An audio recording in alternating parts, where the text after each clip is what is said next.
1,276,000. So there's a remaining 257,000 that normally we would get, although I imagine it'll probably be, it has the potential of being offset by the refund with the settlement of the Crossgates case.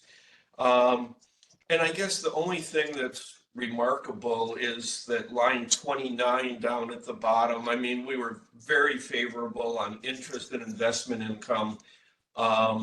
It's, the actual is almost 41,000, which is, it went up a lot because we did get the tax levy in a couple of months ago, I think for at least a full month now. So that's probably going to stay up, and then it'll go down as we draw down upon that for operations. But it's, it was very favorable to budget during the month. And I guess, when we look, and I realize these are 6 months, so half of the year is gone, which doesn't seem possible. And we have 143,000 favorable variance.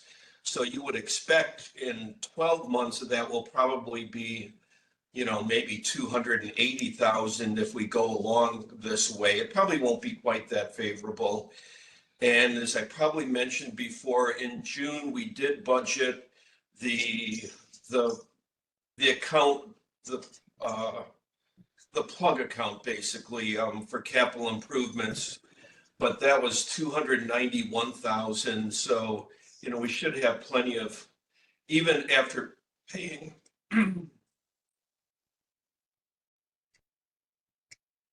even after paying the refunds, we should still have a favorable budget variance. And I think that's about it. Those are what I noticed, unless Jackie and David have anything else they want to bring up. No, we had talked with Tim today about the amount of the tax certiorari that hasn't been received yet. Or sorry, not the tax certiorari, the tax amount. So if the school does keep that part, the tax certiorari, as you say, it's at this point is where we stand. Because it won't move. They'll keep that portion to pay that. Right.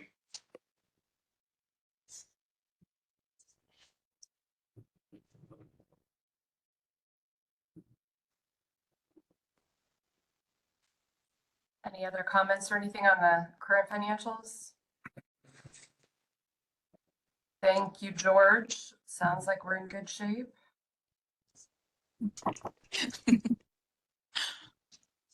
I knocked on wood.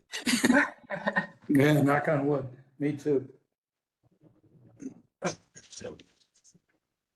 Is there anything on the investment report that we wanted to discuss? So, I mean, I thought it was good that, we are keeping the operating accounts, fairly minimal. They go up and down, but at the end of the month, there was $24,000 in the operating account. So I think, that's what we were trying to achieve when we talked about it a couple of months ago. And I think between the tax levy coming in and we're getting about 5.15% on the NBT IntraFi account. And I think with the with the non-interest bearing balances down, we're actually doing very good with that. The only thing I would say, and I guess I'd say it doesn't matter unless it does. I was just surprised. We rolled over a couple of CDs. They matured in December, and we rolled them over into relatively short-term CDs that'll mature in March. And, I thought it was interesting. They're yielding about 5.3% interest, which is just slightly above where the IntraFi account is paying right now. So, I think when Tim checked it out before, everybody's thought was that the IntraFi was comparable with, putting them in CDs and everything. And I think that just shows that. I think we just have to decide, are we just going to take the money and when it matures, are we going to put it in the IntraFi account? Because we do have the treasury bills maturing on one part of them is maturing on January 25th. And, I thought that we had decided that everything that matured, we would put into the IntraFi account, but we may have changed our mind since we made that decision. But I think we should just pick something and go with that, I guess. Well, what we did when they matured was we had a call with Jim Ferranda. Tim and I sat in on it. So we had Jim research what was our best interest rate. So that's why we chose short term. It was higher than IntraFi. And we'll have a choice in a shorter amount of time to see what the next interest rate can get us, or if IntraFi is the place to go. But we were also keeping our relationship with LDL open.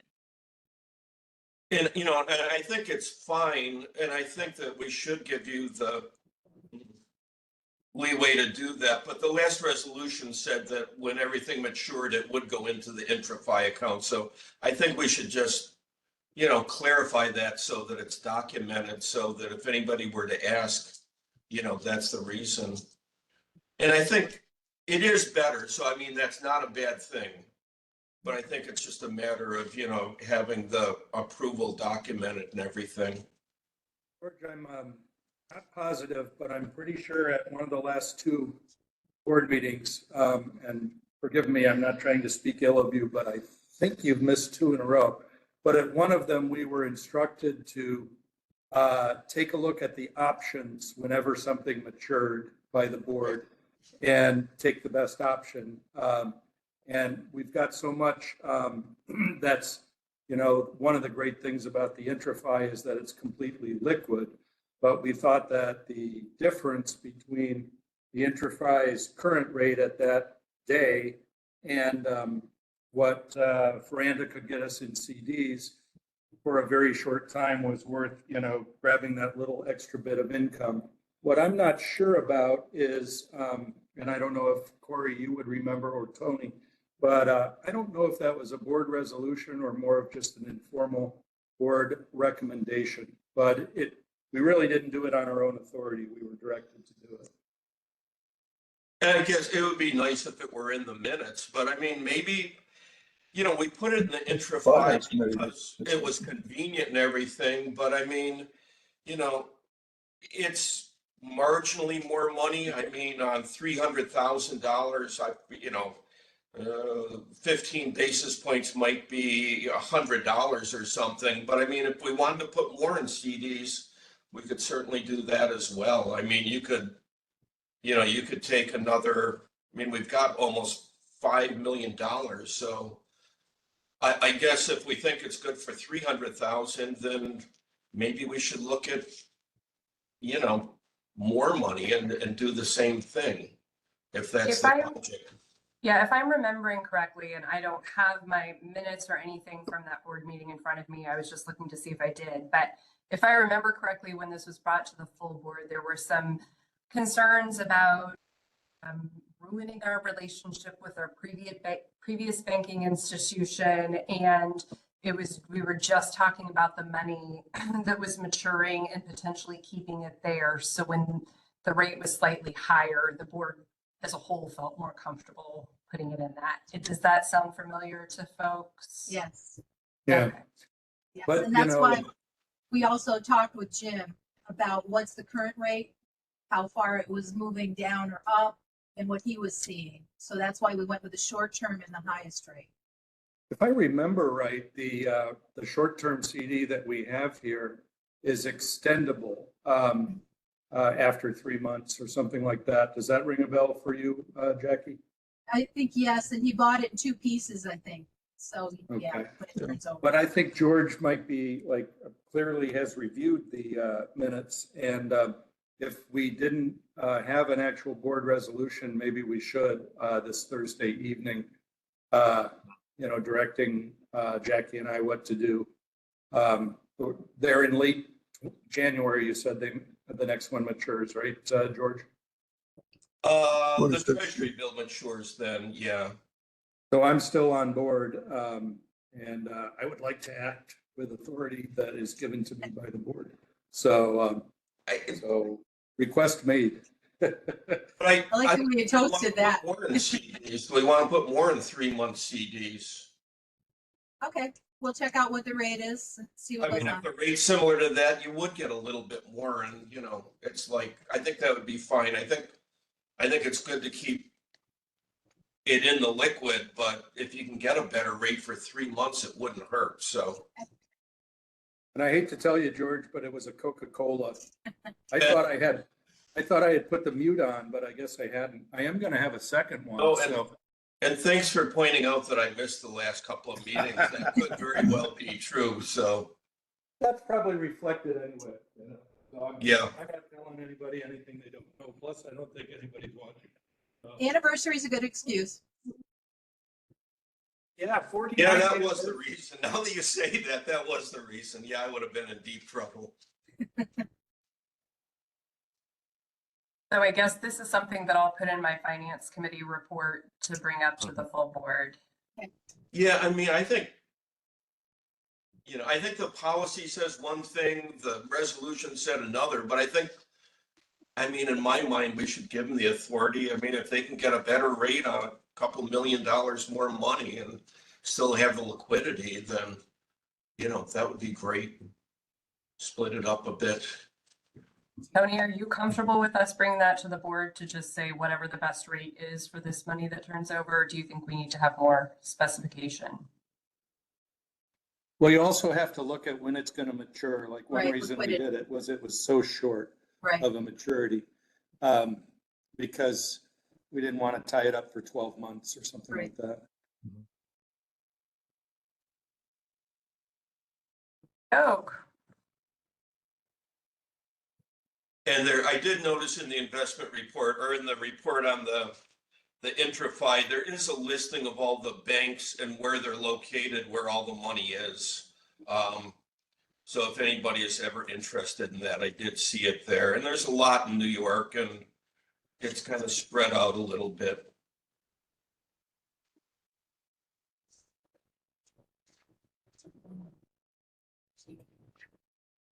if there isn't anything else on the investment reports, are there any comments or questions on the check register?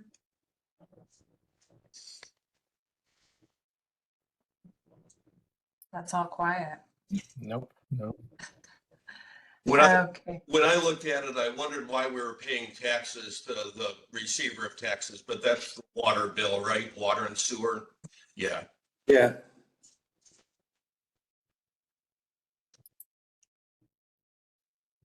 Tim, I don't know if you wanted to speak to the tax levy. You had shared that document earlier. So I shared the document, but Jackie, of course, worked it out. And we were assured by Andrew Van Alstyne at the school district that there are no pilots in the town of Guilderland. And then he said, I don't think there are any pilots in the other towns. As you probably know, there are parts of 4 other towns that are within the Guilderland School District, but he doesn't think. He knows there are no pilots in Guilderland. He doesn't think there are any pilots in these other 4 towns. And so Jackie went ahead and did the formula online, which is appears to me and is a lot easier if you don't have pilots. But anyway, one of the questions that she didn't answer yet on the calculation is, do you intend to go to the public for I forget what they call it, but for more than the tax cap allows? Override. And I'm override, and we're kind of assuming that the answer is no, but we didn't want to answer it until the board, talked about that. But if we take the maximum tax levy that we're allowed, it's about 102,000, right, Jackie? Yes. More than this year's revenue. And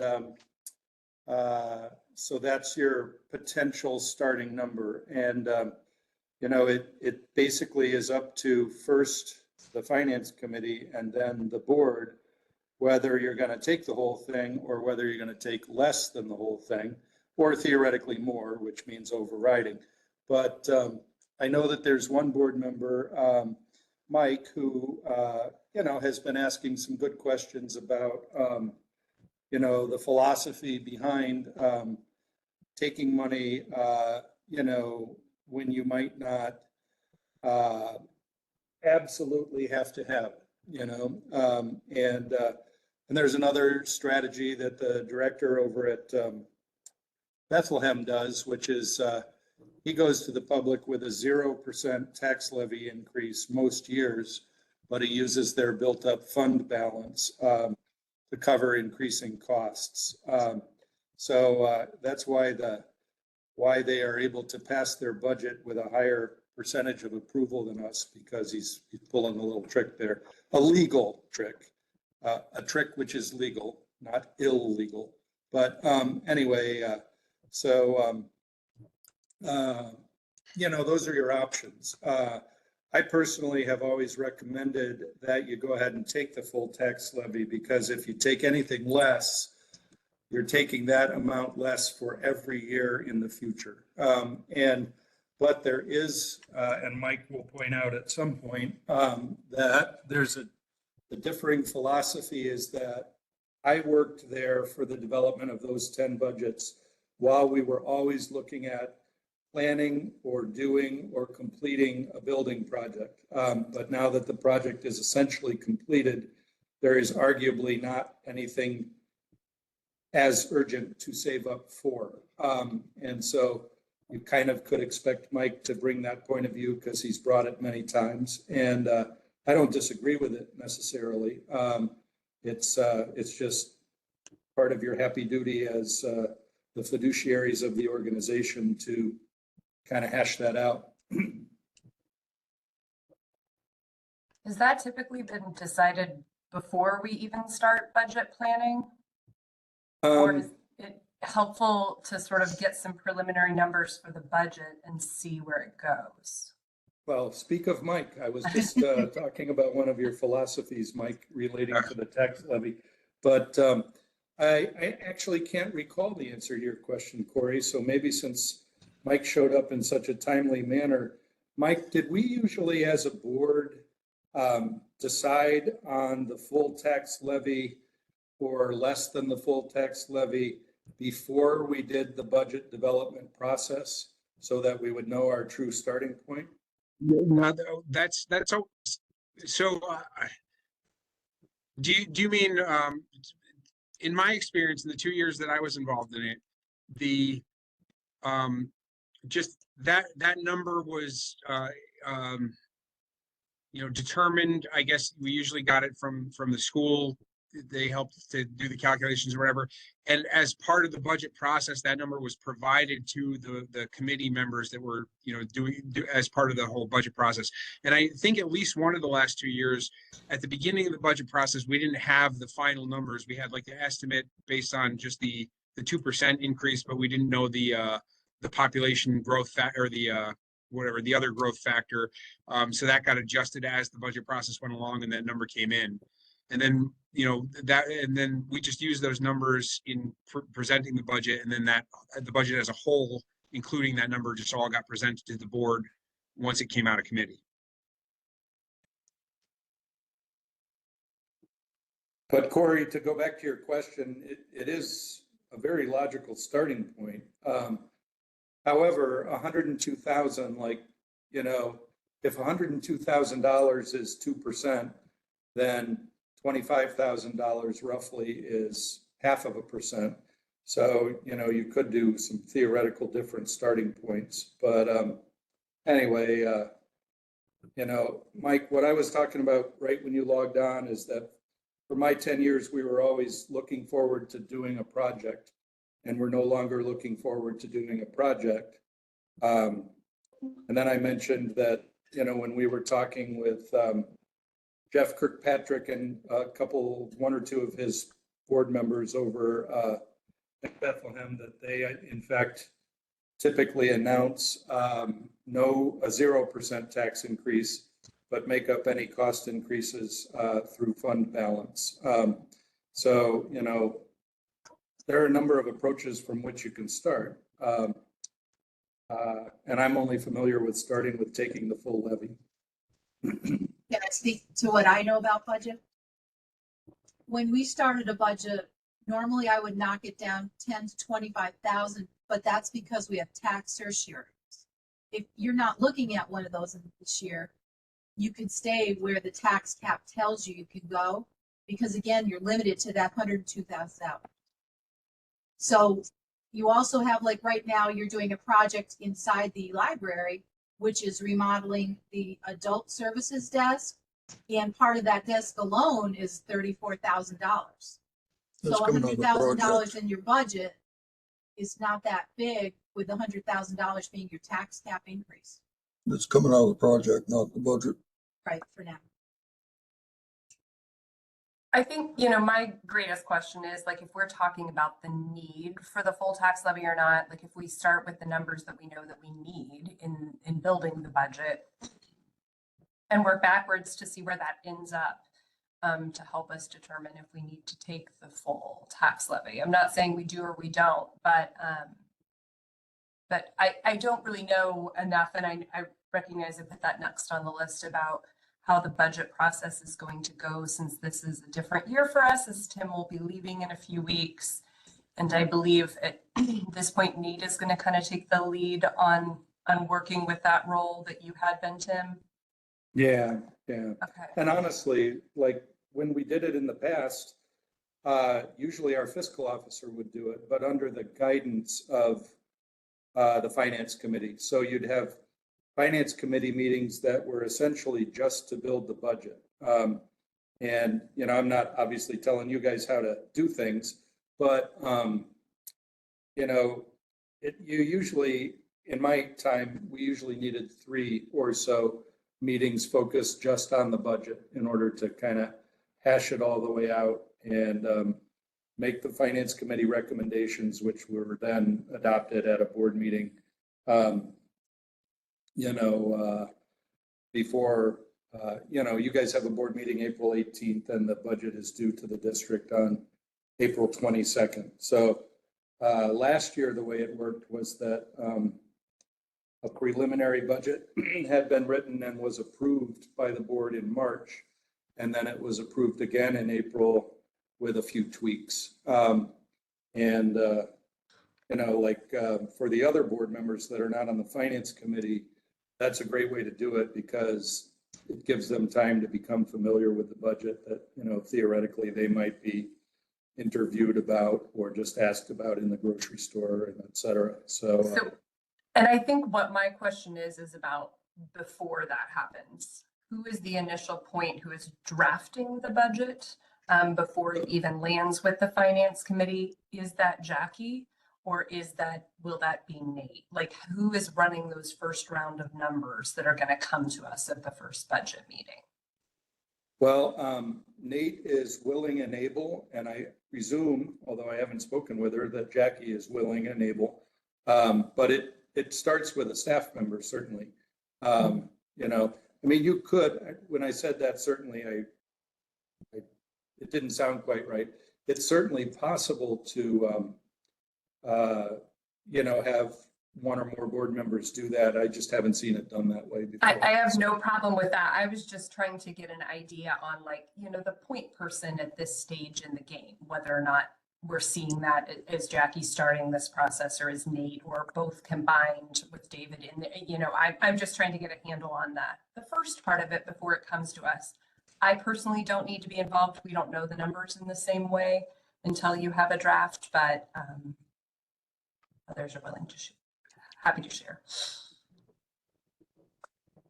Normally with the director, we would look at the numbers and then present it to you to see where we were in the last fiscal year.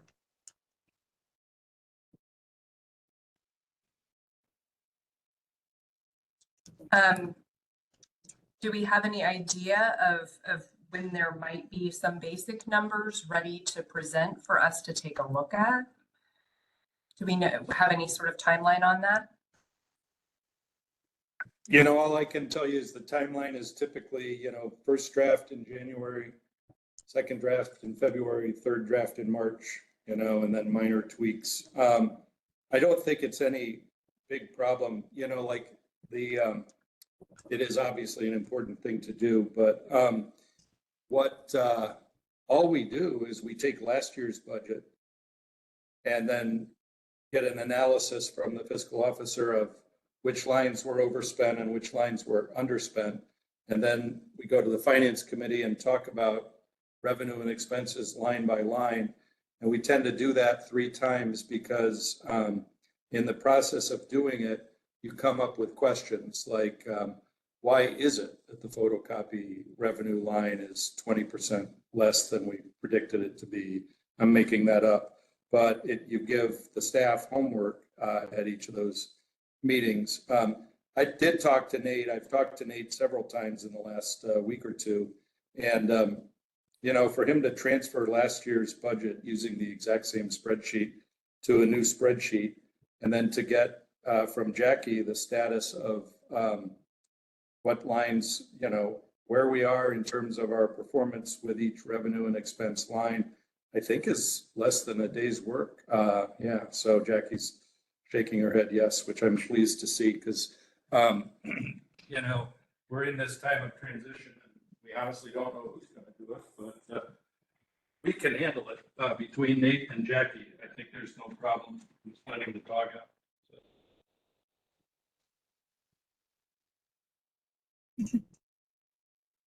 He's done talking. I'm not. He's sure. letting the dog out. He faded out. He's letting the dog out. Oh, Yeah. okay. So what if we, circled the tents with myself, Jackie, and Nate, and got you a draft next week, and you guys could all look at it independently and call a meeting at your leisure. That sounds good to me. Okay. Mike, Tony, do you have any issues with approaching it that way? That's fine with me, yeah.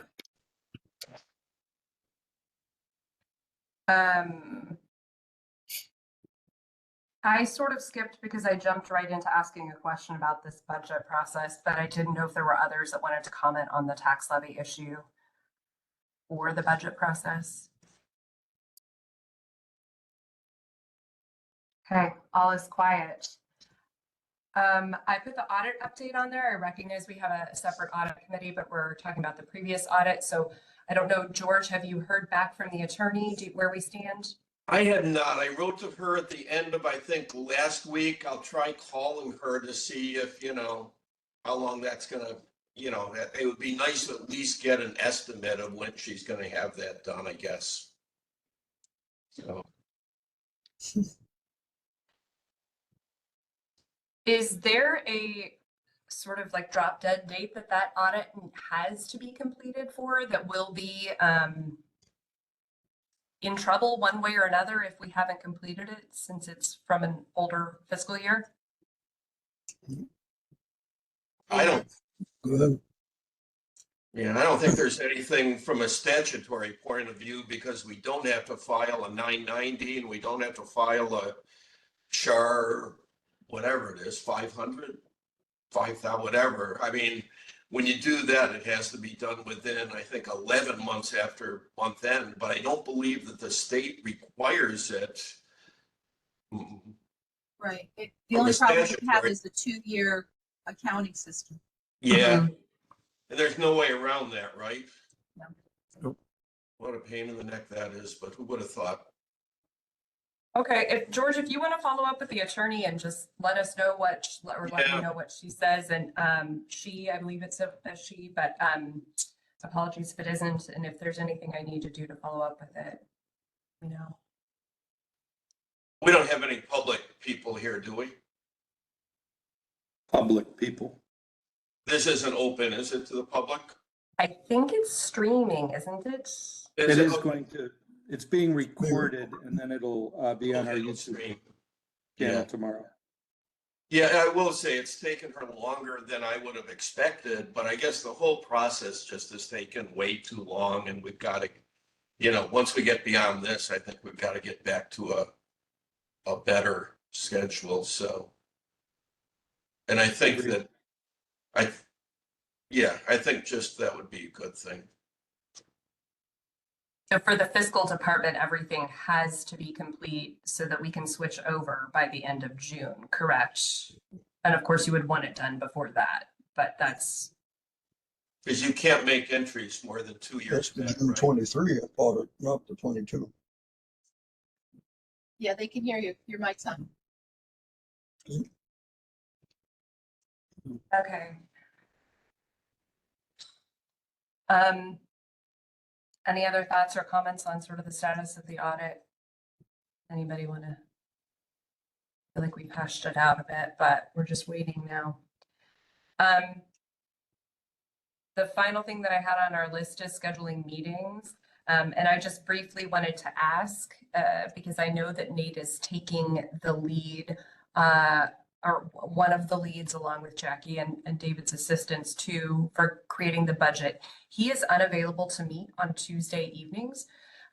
So I don't know if it's an issue for the time being, like if he wants to be a part of regular finance meetings or if we're setting separate ones specifically to deal with the budget.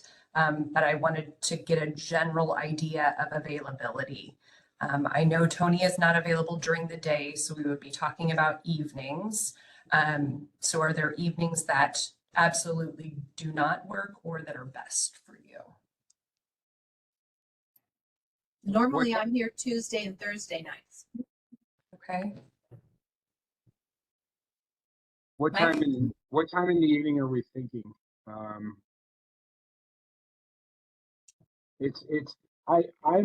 I can do almost any day. You know, I apologize for being late today. I got stuck out in the traffic and the weather, but usually if we're done by 6:30, I can do pretty much any day. If it's later, then you know, it just means shuffling things around and I can do it. But if we're gonna have a bunch of these meetings in a short period of time, it makes it challenging. I've got a lot of shuttling kids around to various things most evenings. Yeah, Fridays for me are out. No Fridays, you said? No Fridays, yeah. Usually have to work Friday nights. What days is Nate available? Because previously, it would take more than just this meeting to do the budget, right? Last year, Mike, it took us multiple meetings that were half hour, 45 minutes long just to get through the budget. So I don't think it'd be feasible to do that and this. Yeah, I agree with that. So I'm thinking sort of if we add in another meeting for just a couple of months that's only dealing with the budget. But if we look at like a Thursday potentially, that's not a board meeting date, if we do this from 5:30 to 6 again, that might work for folks. That works Okay. for me. I think so. Okay, so we'll tentatively sort of set that time aside as when we could talk budget.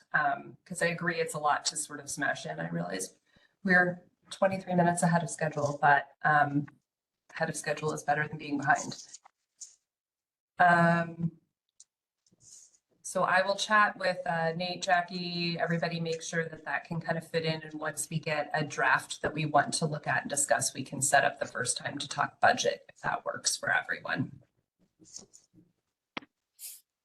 Any other finance issues? You know, why don't I give you a quick report on the tax certiorari? It's possible everybody knows this, but since I can do it in like 2 minutes, just in case they don't.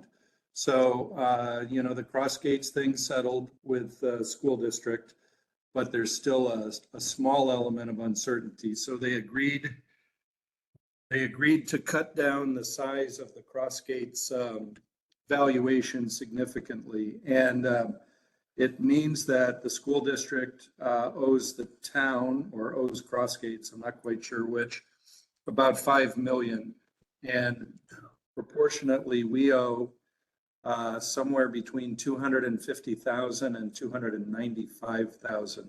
And the reason there's a variance right now is that there's this agreement in principle, but the final number is still being hammered out between all the parties.